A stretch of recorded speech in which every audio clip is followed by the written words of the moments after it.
If you could live green, would you? I'm Nick Federoff, host of Things Green, where we introduce nuggets of green lifestyle from gardening, upcycling, answering your questions, sustainability, even discussing environmental issues. You can become more confident in making the right decisions for you and your family. So come along as we are Things Green.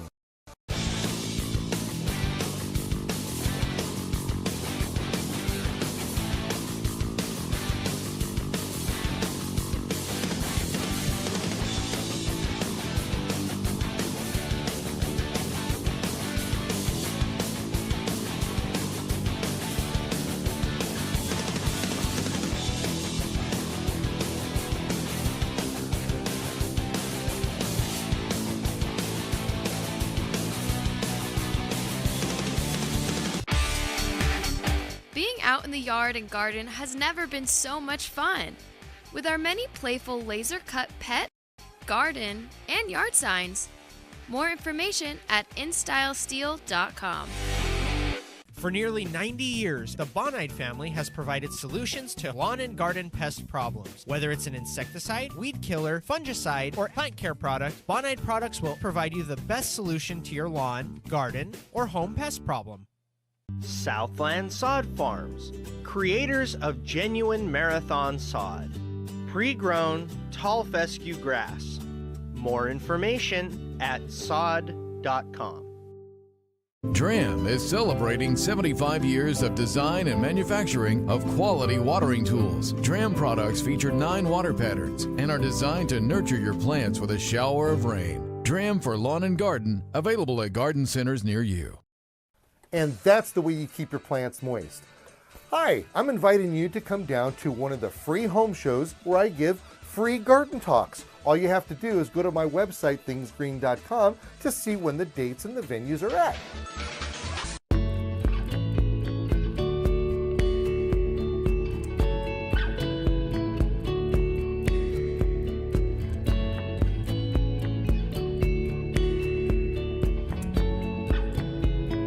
Jim, you got a great patio over here, but it's not working on the TV here. How do you change the channel? I want to get my show on. That's not the TV remote, Nick.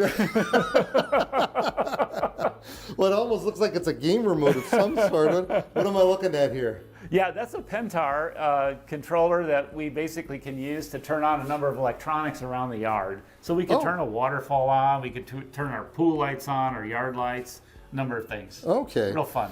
All right, and here I thought we were going to have to get to watch my TV show because it's about that time. Yeah, I watch it all the time, Nick, but I could never pick it up with using this remote. Okay, so we have an outdoor living area here, which is beautifully set. You've got chairs. Mm-hmm. You can come out here with no shoes on if you wanted to. You got yourself a nice little out. Now, is this all leather. Outdoor? All outdoor furniture. All outdoor furniture. Yeah. Okay. So this way it can get wet and you're not going to have the mold and all that. That's right. They put special stuff inside there for the mold. Yep. Yeah. And then the plants. I noticed something pretty interesting.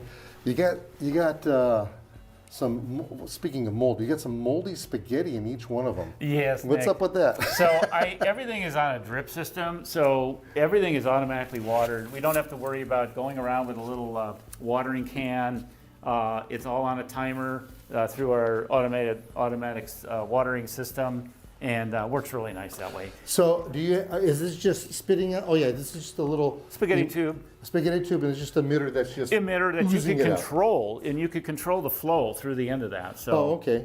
You know. So if you wanted to have shoot out a little bit, have a little water fight while you're sitting over here. Yeah. Do you water any particular time of the day? I just water once or twice a week during the winter like this for about about a minute or two. Okay. It doesn't take much. And then, of course, we want saucers underneath, and you don't want that stuff spilling onto the carpet. Yeah, so we have the saucer activity going on. Yeah. And you have some pretty durable plants here. I love the idea that you have these ficus here because they're really good for oxygen, kicking out oxygen. So if you wanted these kind of plants inside your house for that as well. Yeah, here in Bakersfield, we leave everything out all through the winter with the exception of the Dracaena. So all the Dracaena are the most sensitive to frost that we found in Bakersfield. So when we see a threat of frost, we bring all of this plant in. Everything else stays outside all year round. Even though you've got a covered, A little bit of protection. a little bit of protection Yeah, to do that, it seems to kill the growing point, and all of a sudden all the leaves start falling off. But our rubber plants, our ficas, everything else, all the other palms do well. And you're kind of hard pressed to kill a spider plant because those are pretty much possessed plants. Yes. They just grow. By the Yeah. way, I actually grow spider plant as ground cover at my house. Oh, wow. Yeah. Because you have all the little plantlets, they start growing like this, covers everything up. Yeah. I love yeah. it. Oh, look Yeah. at this. You got it. Look how dark green. Yeah. You That have thing it on really the rubber took tree. off. Yeah. And I'm kind of to the point where I'm thinking of doing some air layering on this. Oh, nice. Where, you make a little wound, put a little hormone powder in there, wrap it with some sphagnum moss and plastic, and you could start a new plant. So air layering is exactly what he had mentioned, and if you had a chance to see the citrus show that we did, it's taking it just a little bit further with that tea bud that he was doing, where he'd instead of just making the little tea that he made, he would do it up on the top as well as the bottom, but all the way around. You pull out that first layer there to expose the cambium, and then you pack it. And you know what? I think our friend Ricardo from Ricardo's Nursery, maybe we can get a picture from him. He does a lot of air layering as well. And then once this plant starts taking off and doing what it's supposed to do, you have your air layer right here, let's just say. You'd end up getting a bunch of roots right here. And then once it's rooted up, you cut it right here. You've got a whole new plant that is rooted. And that's what's really cool. Okay, so we have an entertainment area to watch Things Green. Very, very smart. Yes. We've got a little coffee table over there, and that coffee table is good for sitting around and a little cappuccino here and there. So you got a lot of relaxing. And then we have we're having dinner over here. Yes. Breakfast, dinner. That's good. Right here. How dusty does things get having all this furniture? My wife, she's always cleaning the outside. I said, how clean could you keep the outside? It is, by the way, the outside. But here in Bakersfield, we got little winds, we got a lot of dust, and it gets coated. So she's out here blowing it off and washing it off, I would say almost once a month. Oh, okay. Yeah. Which actually, that's not that bad. Yeah. And if the truth was known, I certainly don't do that at my house. But you do have all this soot. You have elements from the air. You've got smog. It'll work its way in through all this kind of stuff. And it's not a bad idea to wash your plants off once in a while anyhow, especially in not only drought conditions, but in Southern California, we've got fires, and the way that ash can do that is that. Yeah. So, all right. So we have all these these elements over here. Anything that I'm missing? The water feature. The water feature. Okay, so this is... Look at that smile that came on his face, huh? That was a classic, the water feature. Yeah. And I noticed you haven't put this down yet. Right. This is the controller we talked about earlier, and this allows me to just push a button here, and I know that the water feature starts with A, and we give a little bit of time, and what happens is it launches water coming out of different ports. Some of them take a little longer than others, but this is really my little taste of the mountains from sitting here in Bakersfield, and it allows me to feel from this little spot that I'm in the Sierra Nevada mountains. Nice. Now this right here is a custom-made feature. Yeah. You built this. Yes, I built that. Nice. I went over the course of about 2 summers, a little at a time. I placed the rocks. I'm really particular. Each rock was probably repositioned 4 or 5 times before it settled into its location that it is now. You have to work hard to artificially create a natural environment. You know, that's a mouthful right there. Yeah. I have to tell you what I was impressed of when you just turn this on is the way you have this right here. Can I? Yeah. Can I? Okay. Yeah. So we're gonna do. Hopefully, I'm not gonna. Where's the trout? The salmon. Yeah. Okay. So see this rock right here? The water is coming down and it's splashing the rock. You just didn't make a water fountain out of it to make it come down. Yeah. And the way I like it is a lot of times you could have a fountain but then the water sits in the fountain. What I like about this, all the water drains underneath the ground. Nothing, we don't have any standing water, so we don't have any algae buildup or anything. It always stays nice and pure. And all the water really empties into a spot right here, and I have sponges and other filters that filter the water before actually finding its final resting place below the ground. Now, and then that gets pumped up. Okay, so how big of a tank do you have underneath? Oh, so what it is, it's called an aqua block. An aqua block is kind of like, if you could remember the old milk carriers, those plastic things that look similar like that. It's hollow, very strong plastic, and you place those underneath, or actually on top of the liner, and that's what stores the water. And I don't know how many gallons. It's quite a bit an area of water storage underneath this. Okay. Because we're powering a number of pumps that have to pull all that water up. Okay, so you have electrical hidden someplace? Yes, we've got electrical outlet behind here, and everything plugs into that. We also have, and I don't know if it could be seen, we've got some lights that light up at night in here. Okay. So it creates the right ambiance for evening. Okay. Now, for the record, to be as natural as possible what he's created over here, but the man is a cheater. He's a cheater because there's one element here that is not natural, is it? Yeah, but that's you can't right. tell. No, you can't tell. So we bought this. You could buy what's called these rock fountains at a number of garden centers. That's a resin-made fountain, but I incorporated it into other rocks and boulders to make it look natural. And that water is just recirculating within the fountain. All the water around it. Oh, no kidding. It's all by its lonesome. That's all on its own. Nice. And it goes on at the same time. Okay, so I get the idea that it's all going to be settled down inside the ground and like that. Are you ever putting any kind of chemical in No. It's all just natural water. Really? I do that because I'm not sure what effect that might have on the pump. You know, some pumps just don't want you to use anything but natural water. And it's all just purified water by going through the little filters, little sponges and things that I could change and pull out and wash and clean up. It's fairly low maintenance, and it provides a lot of enjoyment, I tell you. That's really nice. Yeah. Yeah, I like that. Well, And thank you for sharing. And then I see you have some tunes over there too. Yeah, and I have to say there's some areas, I had a Lithodora in that spot that he's kind of showing right there. In that, Oh, that blank spot right that there. blank spot had a Lithodora in it. Okay. It was beautiful in the spring, nice blue flowers. In the Bakersfield heat killed it around the end of August. No. I still want to give another shot, one more try with that plant, because that plant cascaded nicely over these boulders, and it made a larger green space than would normally be. So I wanted to make sure I had these little islands or pockets of good soil that I could plant. Like there's a periwinkle in there, Vinca minor, that it's now in bloom, starting to go, and that'll start growing this spring, and that cascades over the rocks too. Anything that I could do to, and this is a ice plant over here, that gets to be a little bit fuller too during the summer when that gets enough sun. What color would the flower be on that? It's a little, I think a little blue flower Blue? as well. Yeah, nice. And by then the way, we've that got, could propagate easily too. yeah, and then we've got some flowers around and planted in there that'll start coming up later too. And So. of course, the plants cascade. Yeah. That's what gives it the natural feel. Right. Yeah.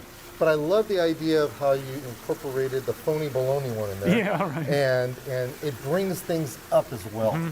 Yeah, that looks really, really sharp. Yeah. Okay, now you're good on the philodendrons over here. You got plenty of those growing around. Yeah, I They're love this tough. plant. Looks like we have a jade plant. Yeah. I forget the name of acacia. No. I think. I can't remember that can't remember the name right now. Yeah. I'm drawing a blank. Echeveria. Yeah, there you go. Got that. I see by the cement pond over here. Yeah. You've got yourself some sagos and some other stuff. Yeah. But what also interests me is that you also have a little raised vegetable garden bed. Yes. And I know that you're a big fan of broccoli. Broccoli. Yeah. Do you know that there's a song called Broccoli and Chocolate? No. Broccoli and chocolate. Something I do a lot. Yeah. This is a Fatsia. Yeah. Yeah, that does real well. And then this Phoenix. one here, your Phoenix Rubellini. Yeah. This one right here, you don't have to pull it out of for the frost. No, it does. All of Really? them have been doing really well for us. Yeah, this one right here, Phoenix. These will be sold as either singular plants, or you'll typically buy them as with in triples or quadruple trunks on it. Very nice plant. This will stay in here for years and years and years. If you allow it to grow into the ground, I have one at my office that's got to be about 12 feet tall. There's one behind that light, but I don't know if you could see it. Yeah, It's kinda hard. fully grown there. Yeah, really nice. Yeah. And you get your queen palms in the back. Yeah. there. Yeah. They're all looking good. Those were here, and then I planted this. What is it called again? Canary Island palm. Yeah. A Canary Island palm. That's Canary Island palm. This will get gigantormous. Oh yeah. This is going to be our biggest palm And in if the you, yard. and if you need any skewers for your barbecuing, you can. Yeah. This is a nasty plant, isn't it? You got to watch, because these are really sharp. When you go Yeah. in there to prune it and everything, you could really get yourself some serious hurt. Yeah. And then a magnolia. Yeah. My goodness. Now you're doing what a lot of cities have done. You Yeah. got a big open space. You'll see these in parks. Yeah. But this is the only downfall that I see with this plant right here. Not that I'm criticizing it, because you got an awesome, almost fake pond over there. Yeah. Is that you get these surface roots. Yeah. And these Yeah. surface roots could be a problem when you're mowing your lawn. So you got to be very careful around the roots when you're doing the lawn. That's super, super. But you can't argue with the flowers. Yes, Is this one right. flowering now? It has been. It has Yeah. been? Yeah. Okay, so you got a little bit of a orchard here. Yeah. This is my citrus orchard. Citrus orchard. Looks Yeah. like you have everything from oranges to there's We got some limes in there. We got some sumo oranges. We got some cara oranges. look how gross this is. look at that. Yeah. Look at that. Looks like it's full of. It's a different, almost Yeah. looks like a gourd is what it does. Yeah. Reminds me of a gourd. And it's very, you can notice, Nick, it's very subject to sunburn. Yeah. And that's the problem we see when That's it's right here. exposed to the sun, and that really affects the fruit. You really want. Does it dry it out inside? Yeah, kind of. Yeah, kind of. Okay, so let's get to this over here, because container gardening is actually the #1 form of gardening. And what's really cool about this is that your pots, for instance, they're imported all the way from Yeah, from Nebraska. from Nebraska. Yeah, I brought them with me. I was a good friend of a nurseryman, and he had a lot of these extra pots. I didn't want to tear up the lawn, so I utilized them. I filled them with potting soil and began growing, broccoli in them. And, You can smell the broccoli. You can smell the plant from here. This is a pungent plant, folks. This isn't something that if you're going to plant a bunch of this, you can actually smell them. Yes. So this looks like it's bolting, but it's Yes. So it's bolting. Right. Bolting is a condition. Right. Yeah, so you're wondering, why am I growing this past this stage? And they obviously are past the stage of eating. And I do that because this is an open pollinated broccoli variety that allows me to let it go to seed. And then I harvest those seeds. They form little seed pods. And then I just kind of break them open and save that seed and replant it the following year. Okay, you keep on talking. I'm going to bring the seeds. Okay, All right. okay. And now there's other plants like here that you can see that just fell out of actual good production. You know, you want a nice tight bud. When that bud doesn't become tight anymore, you have to kind of let it go. And for that, I will allow them. And actually, this is almond blooming time. So we'll get a lot of little bees harvesting the pollen off these plants. So it is a good service to honeybees by letting it go to flower. Yeah. What's that? Oh, the Morocco. cucarachas? Okay, these Yeah. are seeds that you Yeah. had harvested from here. Yeah, these were seeds that I harvested actually 2 years ago. And you could see, you could harvest buckets of these seed and just continue to use as many. Here's another envelope full of seeds, and provides all the seeds you want.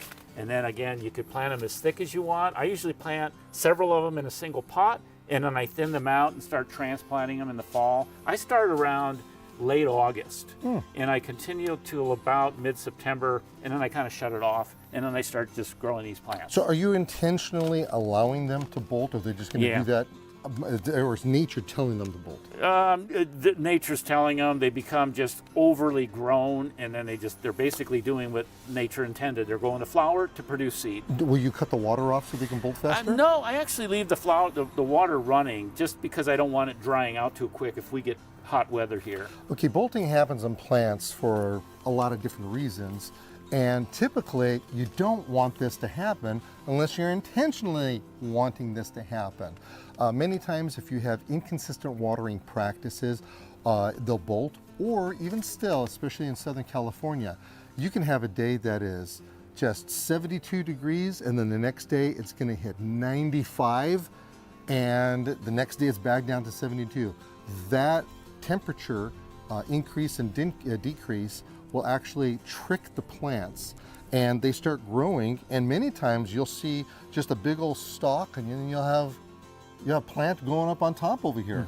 Yeah. And because it's not that type of variety, they don't necessarily go to seed. Right. And now I'll have to admit, these open pollinated varieties don't produce as large of a head as your hybrid varieties, so it's still not a bad idea to go to the nursery center and buy transplants, which is what I did on some of these, and they produce a larger head.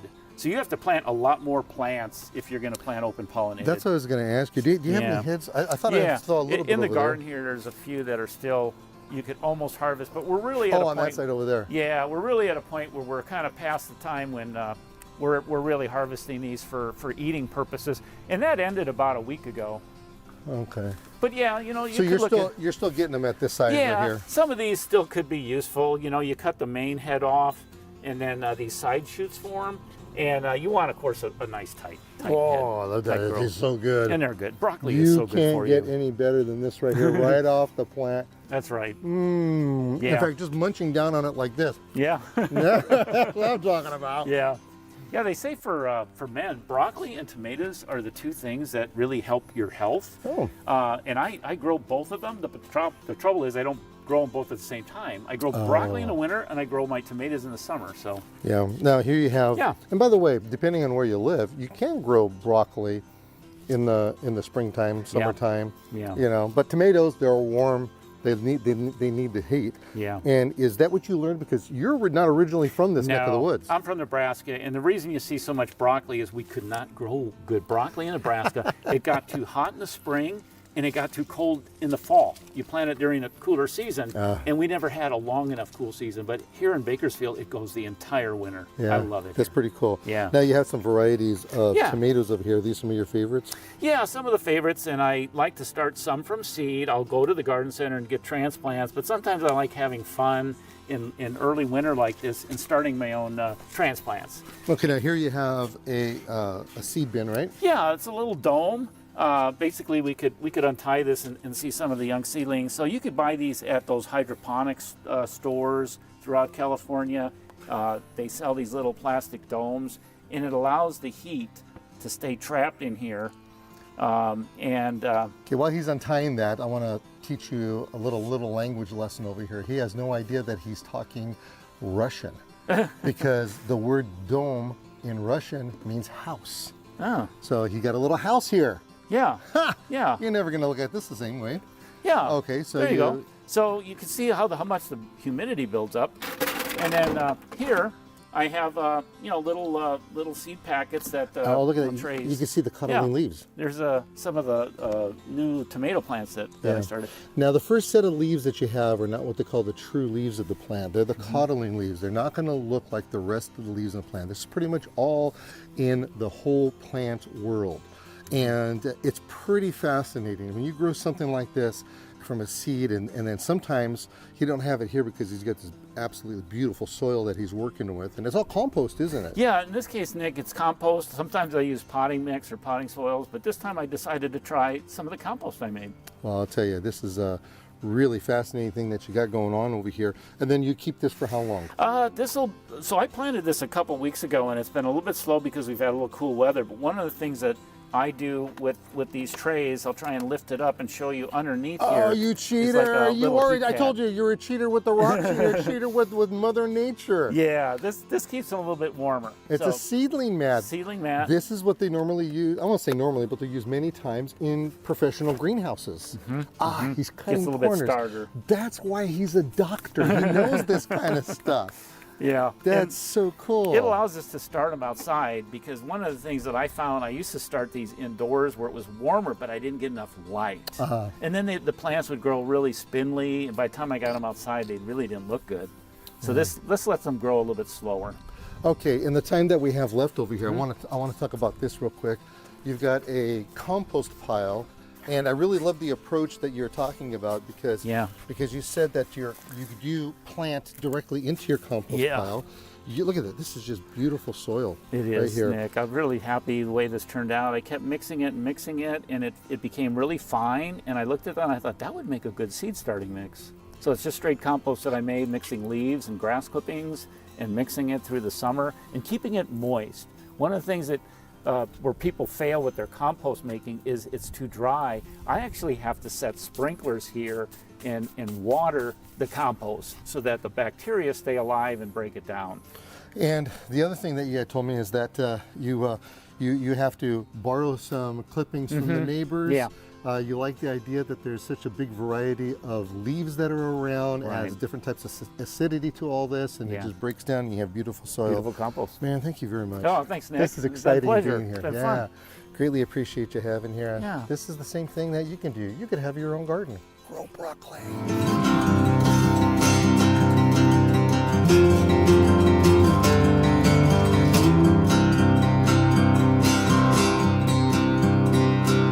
Thanks for joining me on another excursion of Things Green. Our goal is to educate, inform, and entertain so you can become exposed to a green lifestyle inside and outside of the home and community, all on your terms. Join me next time right here as we help you with Things Green.